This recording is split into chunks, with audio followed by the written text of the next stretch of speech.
Alhamdulillah, sahabat keluarga muslim dimanapun Anda berada. Sekarang saya sudah berada di rumahnya pemilik rumah makan gratis yang sana, yaitu rumahnya Mas Aditya Prayoga. Anda penasaran kan bagaimana kita melihat proses memasak dari pertama kali menyajikan sampai menghidangkan ke para anak yatim, kaum duafa, atau mungkin seluruh kaum muslim yang ingin makan gratis? Silahkan, nanti kita akan melihat langsung bagaimana proses masaknya. Oke? Penasaran? Saksikan terus mengenal lebih dekat. Assalamualaikum warahmatullahi wabarakatuh. Alhamdulillah wassalatu wassalamu ala rasulillah wa man wabad. Apa kabarnya sahabat keluarga muslim dimanapun Anda berada? Senang sekali saya Alin Okto bisa kembali menemani para pemirsa, tentunya masih di program Mengenal Lebih Dekat.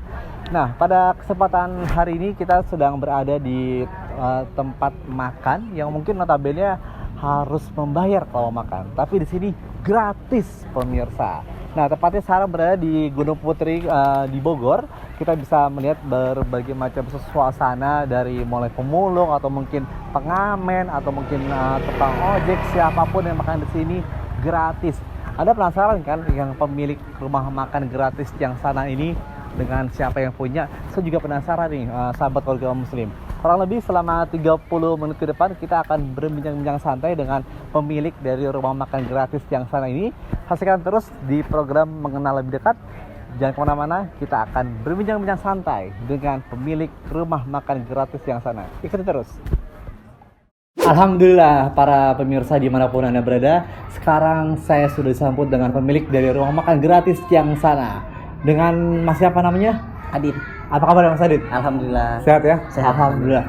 Mas Adit, tadi saya dari pas kalian masuk sudah ada pelangnya nih dengan rumah makan gratis itu jaraknya 50 meter. Saya penasaran masuk lagi, banyak sekali tadi kita melihat ada mungkin para yang datang disambut dengan baik dengan Mas Adit. Nah kan saya juga penasaran, mungkin juga sahabat keluarga muslim dari Sabang sampai Merauke yang menonton acara Mengenal Lebih Dekat ini ingin tahu lagi nih Mas Adit, kok bisa ya terpikirkan membuat rumah makan gratis ini yang mungkin notabene di Indonesia masih jarang nih Mas Adit. Nah, boleh nggak diceritakan pertama kali ini didirikan tahun berapa dan bagaimana sejarah berdirinya ini Mas Adit? Silahkan Mas Adit. Pertama kali berawal terbangunnya rumah makan gratis, waktu itu kita belum punya apa-apa, sholat subuh pun jalan kaki ke masjid.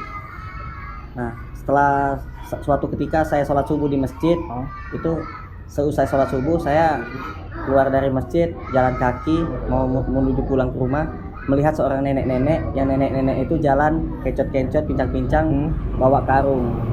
Nah, waktu itu saya penasaran, akhirnya saya tanya, itu nenek kenapa kok jalannya pincang-pincang, kencot-kencot? Akhirnya sang nenek jawab, oh iya, kakinya sakit, kakinya tuh bolong. Akhirnya saya coba lihat, ternyata benar itu kaki nenek itu sakit, bolong. Akhirnya saya mau bantu, tapi saya cuma ada uang 20.000. Uang 20.000 Mas Adit? 20.000 waktu itu. Masya Allah. Akhirnya saya naikin ojek, saya dan nenek naik ojek. Satu ojek 10.000, dua ojek 20.000, pas habis duit.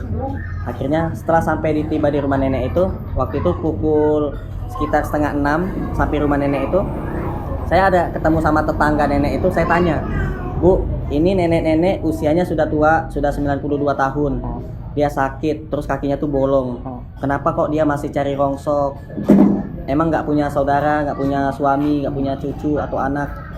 Dijawab sama sang ibu, itu nenek itu hidupnya sebatang kara. Kalau misalkan dia nggak cari rongsok, dia tidak cari gelas-gelas aqua gitu, itu dia nggak bisa makan. Gitu. Akhirnya dia memaksakan diri, walaupun dalam keadaan sakit, masih tetap cari rongsok. Nah, disitulah saya coba untuk berusaha ambil gambar kaki nenek itu, saya foto, terus saya kirimlah ke teman-teman saya pengajian. Lalu saya pulang ke rumah. Setelah saya tiba jalan ke rumah, jalan kaki, pas sampai rumah saya bilang ke istri saya, Dek, nanti adek kalau misalkan masak sayur yang banyak, kuahnya banyakin, nanti kita bungkusin buat nenek-nenek yang hidup sebatang kara di situ. Nggak lama kemudian tiba-tiba ada teman saya ngejapri saya lewat WA. Saya kan share ke grup pengajian. Itu ada nenek-nenek kakinya bolong, kencot-kencot jalannya, terus hidup sebatang kara, saya share seperti itu. Tiba-tiba ada teman saya, satu orang japri katanya, Mas Adit saya mau ngasih bantuan buat nenek itu, bisa nggak datang ke rumah seperti itu. Lama-lama bantuan itu saya kumpulin banyak, saya salurkan ke nenek itu. Di situ saya berpikir, saya nggak punya uang, tapi alhamdulillah kok saya bisa bantu nenek ini gitu. Masya Allah. Di situ. Terus lama kemudian saya bikin juga setiap hari Jumat kita keliling kampung mencari fakir miskin yang sedang sakit. Setiap hari Jumat sampai sekarang. Alhamdulillah sering saya banyak ketemu sama nenek-nenek atau kakek-kakek yang hidupnya sebatang kara, yang benar-benar membutuhkan, yang sakit lumpuh, ada juga yang sakit patah tulang ekor, itu ketemu, ada yang sakit kurang gizi, kekurangan gizi. Nah, itu kita kunjungi, kita doain, kita kasih bantuan. Nah, di situ kita banyak sekali menemukan orang yang hidupnya sebatang kara yang dalam keadaan sakit. Disitulah kita kepikiran, ini makannya bagaimana, gitu. Siapa yang ngasih makan, siapa yang ngurusin mereka. Akhirnya kita buatlah rumah makan gratis di depan rumah saya waktu itu. Itu pertama kali di depan rumah Mas Adit? Iya, depan rumah waktu itu. Dan saya juga habis sholat subuh itu ngelihat banyak sekali pemulung-pemulung dan tukang rongsok, tukang sapu yang lewat depan rumah saya. Gitu. Sambil sarapan. Disitulah saya juga makin semangat lagi gitu untuk buka rumah makan gratis waktu itu. Dengan modal pas-pasan, memang ya penuh dengan keterbatasan lah. Kita nggak punya apa-apa waktu itu kan. Saya buka rumah makan gratis. Semenjak saya buka rumah makan gratis, subhanallah, keajaiban Allah tuh datang. Yang biasa saya jualan keliling cuma laku 1 unit, 2 unit, cuma dapat uang itu 100.000, 200.000 per hari. Tiba-tiba semenjak buka rumah makan gratis, ada aja rezeki yang datang tanpa disangka-sangka. Tiba-tiba ada WhatsApp, ting, ada yang pesanan 50 unit, ada yang 100 unit. Saya kan jualan murotal. Murotal juga? Jualan murotal, jualan Al-Quran. Nah, itu tiba-tiba ada yang pesan, hamba Allah pesan 100 unit. Masya Allah. Gitu. Ada yang pesan 50 unit. Paling sedikit itu 20 unit, 30 unit. Nah, di situ saya dapat banyak duit gitu dari jualan-jualan itu. Nah, saya juga alhamdulillah Allah kasih keberkahan hingga akhirnya saya bisa bangun rumah makan gratis seperti ini. Masya Allah, seperti ini. Mas Adit juga jualan murotal, jualan apalagi selain murotal Mas Adit? Ada lagi mungkin? Ada juga, ada kita jualan sabun. Gitu. Tapi Mas Adit kan lihat tadi saya juga sudah melihat rumahnya Mas Adit ya, bagaimana rumah tersebut dengan kondisi yang cukup mungkin dibilang sederhana ya Mas Adit. Tapi kalau itu dengan matematika kan itu mungkin agak sedikit nggak masuk di akal manusia ya Mas Adit ya. Iya. Nah itu gimana caranya? Mungkin bisa setiap hari Mas Adit menyediakan beras, lauk pauk, dan juga berbagai macam aneka makanan Mas Adit. Iya, alhamdulillah. Kalau dulu kita beras itu beli, daging kita beli, ikan kita beli, sayur-sayuran kita beli. Dan alhamdulillah Allah mudahkan. Tiba-tiba ada tukang daging, nyumbang daging, ada tukang ikan, nyumbang ikan, bahkan ada tukang sayur-sayuran, dia nyumbang sayur-sayuran. Masya Allah. Allah datangkan itu rezeki tanpa disangka-sangka, Masya Allah. Nah, terus alhamdulillah juga ya saya juga merasa tidak terugikan gitu. Istri saya juga tidak merasa rugi gitu semenjak buka rumah makan gratis ini gitu. Dan Allah datangkan juga Bibi. Nah, Bibi itu Allah pertemukan kan, Bibi yang bantu-bantu masak. Jadi istri saya nggak capek banget lah masak seperti itu. Oh, awal mulanya berdua sama berdua aja sama istri pertama kali.